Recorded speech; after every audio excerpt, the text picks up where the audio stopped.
नरेंद्र मोदी जी ने बेरोजगारी फैला रखी है। 2-3 अरबपतियों को यह पूरा का पूरा फायदा देते हैं। भाइयों और बहनों, 25 सबसे बड़े अरबपतियों का इन्होंने 16 लाख करोड़ रुपए कर्जा माफ किया है। अदानी अंबानी जैसे लोगों का इन्होंने कर्जा माफ किया कि हिंदुस्तान में कहीं भी रोजगार नहीं मिल पा रहा है। जहां भी जाते हैं,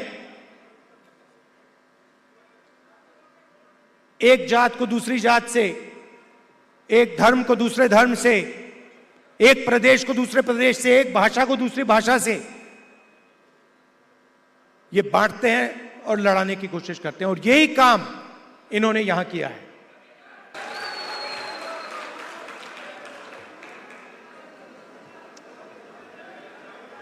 फरूक साहब ने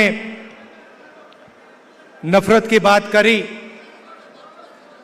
और आप जानते हो कि बीजेपी के लोग, आरएसएस के लोग जम्मू कश्मीर में, बाकी स्टेट्स में 24 घंटा नफरत और हिंसा फैलाते हैं। जहां भी ये जाते हैं, भाई को भाई से लड़ाते हैं। जम्मू कश्मीर में, उत्तर प्रदेश में, बिहार में, मणिपुर में, पूरे देश में ये नफरत फैलाते हैं। इनका यही काम है, और ये कुछ जानते ही नहीं है। ये सिर्फ नफरत फैलाना जानते हैं, और इनकी राजनीति भी सिर्फ नफरत की राजनीति है। आप जानते हो, नफरत को नफरत से नहीं काटा जा सकता है। आपने देखा होगा कि अगर कोई नफरत करता है,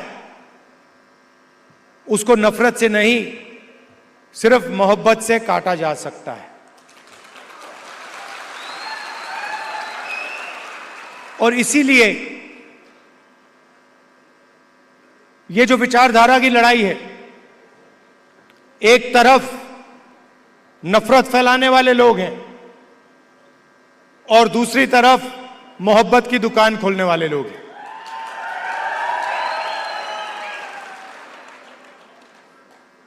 कन्याकुमारी से कश्मीर तक हम चले, उसके बाद मणिपुर से महाराष्ट्र चले, और एक ही मैसेज था कि नफरत से किसी को फायदा नहीं होता है। नफरत के बाजार में हर स्टेट में हमने मोहब्बत की दुकान खोली। और आपने देखा होगा, जो पहले नरेंद्र मोदी थे, 56 इंच की छाती वाले,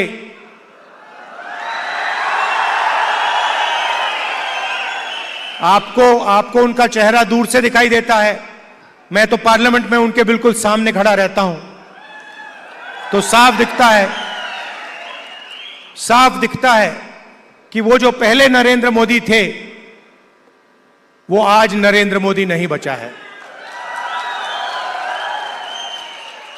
और आज जो भी विपक्ष करवाना चाहता है, हम करवा देते हैं। वो कानून लाते हैं, हम उनके सामने खड़े हो जाते हैं, वो कानून पास नहीं करते हैं, नया कानून लाते हैं। तो जो कॉन्फिडेंस इनकी थी पहले, वो अब खत्म हो गई है। नरेंद्र मोदी जी को की जो साइकोलॉजी है, उसको हमने तोड़ दिया है।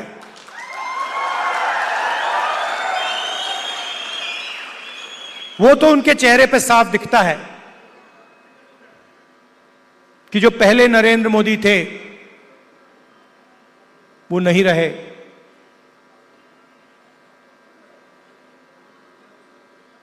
इलेक्शन के दौरान उन्होंने कहा, जब प्रेशर बढ़ा, जब उन पे दबाव लगा तो फिर चुनाव के दौरान उन्होंने कहा कि भाई मैं तो बायोलॉजिकल है ही नहीं,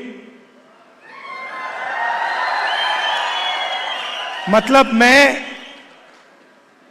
बायोलॉजिकल नहीं हूं, मेरा डायरेक्टली कनेक्शन ऊपर है, मैं डायरेक्टली बात करता हूं।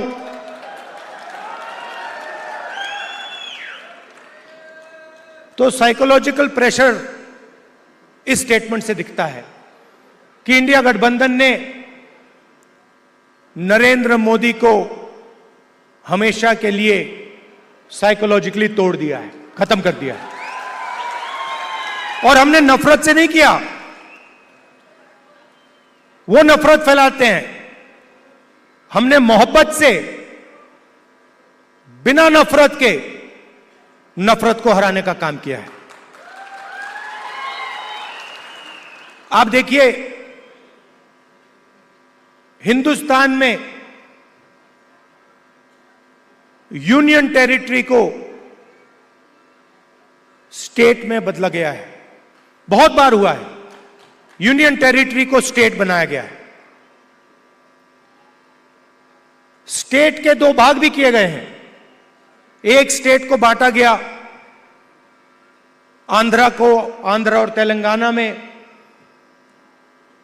मध्य प्रदेश में से छत्तीसगढ़ निकाला गया, झारखंड बिहार में से बनाया गया। मगर पहली बार हिंदुस्तान के इतिहास में पहली बार स्टेट को यूनियन टेरिटरी यहां बनाया गया है। आपका जो हक है, लोकतांत्रिक हक है, वो आपसे छीना गया है। और यह पहली बार हुआ है हिंदुस्तान की हिस्ट्री में, पहली बार एक स्टेट से कहा गया है, जम्मू कश्मीर से कहा गया कि नहीं, अब आप स्टेट नहीं रहोगे, अब आप यूनियन टेरिटरी बनोगे।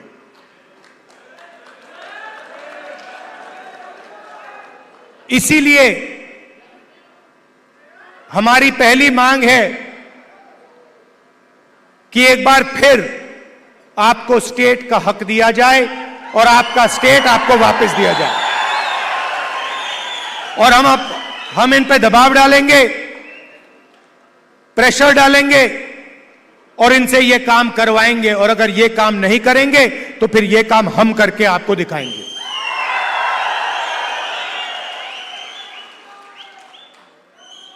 पूरे देश में नरेंद्र मोदी जी ने बेरोजगारी फैला रखी है। 2-3 अरबपतियों को यह पूरा का पूरा फायदा देते हैं। भाइयों और बहनों, 25 सबसे बड़े अरबपतियों का इन्होंने 16 लाख करोड़ रुपए कर्जा माफ किया है।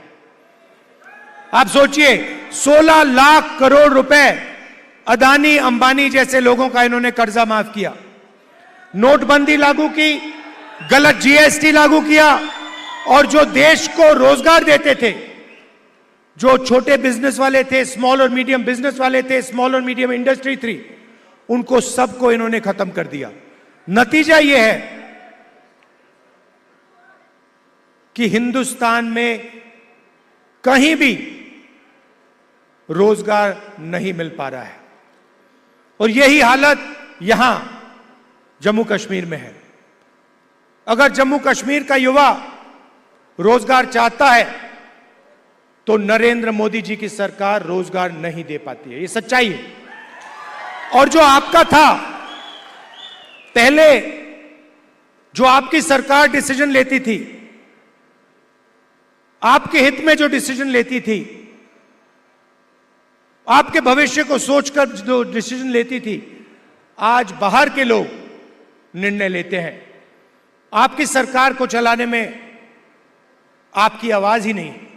आपकी सरकार दिल्ली से चलती है, ऑर्डर दिल्ली से आता है। हम चाहते हैं कि आपकी सरकार जम्मू और कश्मीर से चले। जिस तरह से हरियाणा जम्मू कश्मीर विधानसभा में चुनाव आजकल तेजी से चल रहा है और तमाम पार्टियां अपनी चुनावी रैलियां कर रही हैं, उसी तरह से अगर देखा जाए तो हरियाणा विधानसभा चुनाव अब बीजेपी के खाते से निकलता जा रहा है। उसका सबसे बड़ा कारण है किसान आंदोलन और हरियाणा के रेसलर यानी पहलवानों का जो आंदोलन जंतर मंतर पे हुआ था, उसका सबसे बड़ा कारण इस समय दिखाई दे रहा है बीजेपी की हार का। क्योंकि इससे भी आप देख सकते हैं और समझ सकते हैं कि अभी तक भारतीय जनता पार्टी के सभी नेता हरियाणा में रैलियां कर रहे हैं, लगातार बड़े से बड़े नेता, लेकिन वहीं प्रधानमंत्री नरेंद्र मोदी अभी तक एक भी रैली हरियाणा में नहीं किए हैं। इससे लगता है कि कहीं ना कहीं बीजेपी के नेताओं को या भारतीय जनता पार्टी के नेताओं को डर है कि कहीं पंजाब जैसी हालत, जो पंजाब के किसान नरेंद्र मोदी जी के साथ उनकी काफिले को रोक दिए थे, लगता है कि इस बार हरियाणा के लोग भी उनके काफिले को रोक देंगे, शायद इसलिए वो चुनाव प्रचार में नहीं जा रहे हैं।